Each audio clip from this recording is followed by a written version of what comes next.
శ్రీ సచిదానంద సమర్థ సద్గురు సాయి మహారాజ్కి జై. సాయి బిడ్డలందరికీ కూడా సాయినాథుని ఆశీర్వాదాలతో మనం గురుచరిత్ర పారాయణం 44వ అధ్యాయంలో ఉన్నామండి. మరి నిన్న చెప్పుకున్నాం కదా, అప్పుడు స్వామి కథారంభంలో అయిపోయింది. కథారంభంలో మనం నాయన మహాశివరాత్రి నాడు ఈ క్షేత్రంలోనే ఎంతో మహిమ ఉంటుంది. పూర్వం కిరాతక దేశంలోని పరాక్రమశాలి బుద్ధిమంతుడు అయిన విమర్శనుడనే రాజు పరిపాలిస్తుండేవాడు. అతడు ఈశ్వర భక్తుడే గాని యుక్తాయుక్త విచక్షణ లేకుండా ఇంద్రియ సుఖాలను అనుభవిస్తూ పరశ్రీలంబడపడి ఉండేవాడట. పరశ్రీలంబడుగా ఉండేవాడటండి, అంటే పరశ్రీల వ్యామోహంలో ఉండేవాడట. కానీ మరొక వంక నిత్యము శ్రద్ధగా లింగార్చన చేసి నృత్య గీతాలతో విధిగా అంటే ఒక క్రమశిక్షణగా శివుని సేవించేవాడట. అతని భార్య కుముద్వతి, అతని భార్య పేరు కుముద్వతి, మహాగుణవంతురాలు. ఆమె ఒక రోజున అతనితో, ప్రాణనాథ, మీకు కోపం రాదంటే ఒక మాట అడుగుతాను, చెప్పండి. ఆహార విహారాదులలో ఎట్టి నియమములు పాటించని మీకు ఇంత నిశ్చలమైన ఈశ్వర భక్తి ఎలా సాధ్యమైంది అని అడిగింది. రాజు నవ్వి ఇలా చెప్పాడటండి, ప్రేయసి, నా పూర్వజన్మ వృత్తాంతము చెబితే గాని నీకు ఈ సందేహము తీరదు. వెనుకటి జన్మలో నేనొక గొల్లవాని వాకిట్లో కుక్కగా జీవించాను. చూడండి, గొల్లవాని ఇంట్లో కుక్కగా జీవించాడట.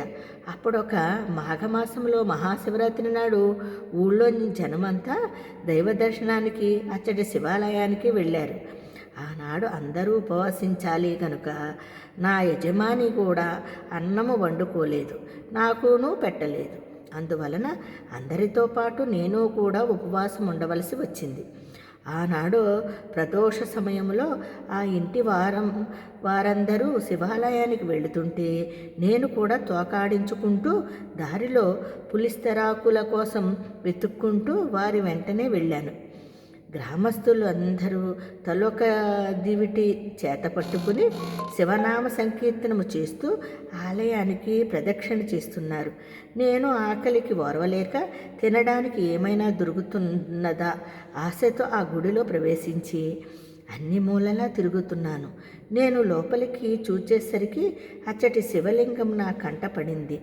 ఇంతలో పూజ చేస్తున్న అర్చకులు నన్ను చూచి కుక్కను కుట్టండి అని కేకలు వేశారు. నేను పారిపోవాలని చూచాను, కానీ సింహద్వారం దగ్గర సందు లేకుండా జనం మోగడంతో నాకు దారి చిక్కలేదు. కొందరు కర్రలు చేతపట్టుకుని తరుముతూ ఉంటే నేను వారి బారి నుండి తప్పించుకోవాలని 3 సార్లు ఆలయం చుట్టూ పరిగెత్తాను.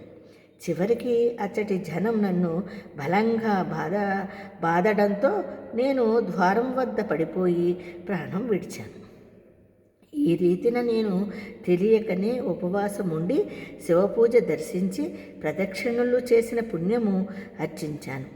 ఆలయ ద్వారం వద్ద నిలిచిన వారి చేతిలోని దివిటీలను దర్శించి శివుని సన్నిధిలో ప్రాణం విడిచాను. అందువలననే నాకిప్పుడు ఇంత మాత్రమైన జ్ఞానము రాజ్యము లభించాయి. అయినప్పటికీ నాటి కుక్క బుద్ధి మాత్రం నన్ను ఇంకా వదలలేదు. అందుకే నేను ఇప్పటికీ నా నడవడిక తప్పు అని తెలిసినా మార్చుకోలేకున్నాను. చూసారా, ఎంత అలా ఉంటుందండి. కుముద్వతి ఆ వృత్తాంతము విని ఆశ్చర్యపడి అతని పాదాలకు నమస్కరించి, ప్రాణనాథ, శివానుగ్రహము వలన మీరు సర్వజ్ఞులయ్యారు. దయతో నా వెనుకటి జన్మల గురించి తెలపండి అని వేడుకున్నది. విమర్శకుడు నవ్వి, ప్రేయసి, పూర్వము శ్రీశైలంలో నీవొక పావురంగా ఉన్నావు. నీ ఒక రోజు అడవిలో మాంసం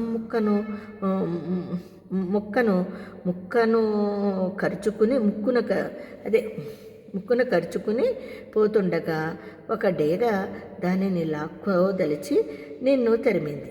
నీవు ప్రాణభీతితో మల్లికార్జునను ఆలయ గోపురం చుట్టూ ఎగిరావు. చివరికది నిన్ను చంపి మాంసము ముక్కను ఎత్తుకుపోయింది. ఆనాడు నీవు ఆలయానికి ప్రదక్షిణ చేసి ఆ క్షేత్రంలో మరణించడం వల్ల నీవు ఈనాడు రాణిగా జన్మించావు అని చెప్పాడు. నాటి నుండి ఆమె మరింత భక్తితో శివుని పూజించగలిగింది అని చెప్పి శివుణ్ణి పూజించగలనని చెప్పి, నాదా, ముందు జన్మలలో మనకేమీ జరగనున్నదో కూడా సెలవియ్యండి అని కోరింది. అప్పుడు రాజు ఇలా చెప్పాడు, సఖీ, నేను సింధు దేశంలో రాజకుమారుడిగా జన్మిస్తాను. నీవు సంజయ దేశ రాజకుమార్తెగా జన్మించి నా భార్య అవుతావు. ఆపై జన్మలో నేను సౌరాష్ట్ర దేశానికి రాజునవుతాను.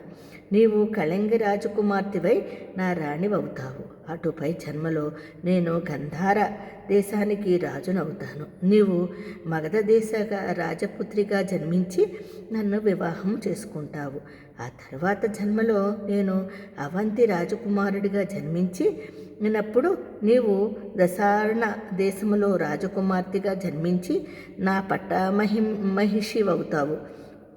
అటు తర్వాత జన్మలో నేను అనంతుడనని రాజుగా జన్మిస్తాను. నీవు యాయాతి వంశములో జన్మించి నా రాణివవుతావు. ఆ పైన నేను పౌండ్య దేశంలో పద్మవరుణుడని రాజుగా జన్మిస్తాను. అప్పుడు నీవు విదర్భ దేశంలో సుమతి అనే రాజకుమార్తెగా స్వయంవరంలో నన్ను వివాహం ఆడతావు. అప్పుడు నేను సర్వశాస్త్రాలు నేర్చి దేవతలను బ్రాహ్మణులను పూజిస్తూ దాన ధర్మాలు చేసి చివరకు వృద్ధాప్యములో అగస్త్య మహర్షి వలన సన్యాసాశ్రమం తీసుకుని మరణించాక నీతో కలిసి జన్మరాహిత్యము పొందుతాను. ఇంతటికి కారణం శ్రీశైల మల్లికార్జుని అనుగ్రహమే. కనుక మనము శ్రీశైలం దర్శించి వద్దాం అని చెప్పి కుమద్వతితో కలిసి యాత్ర చేసి వచ్చాడటండి ఆయన. మరి 44వ అధ్యాయంలో జై గురుదత్త, శ్రీ గురుదత్త కథ రేపు చెప్పుకుందామండి. అంతవరకు అందరికీ సాయిరామండి.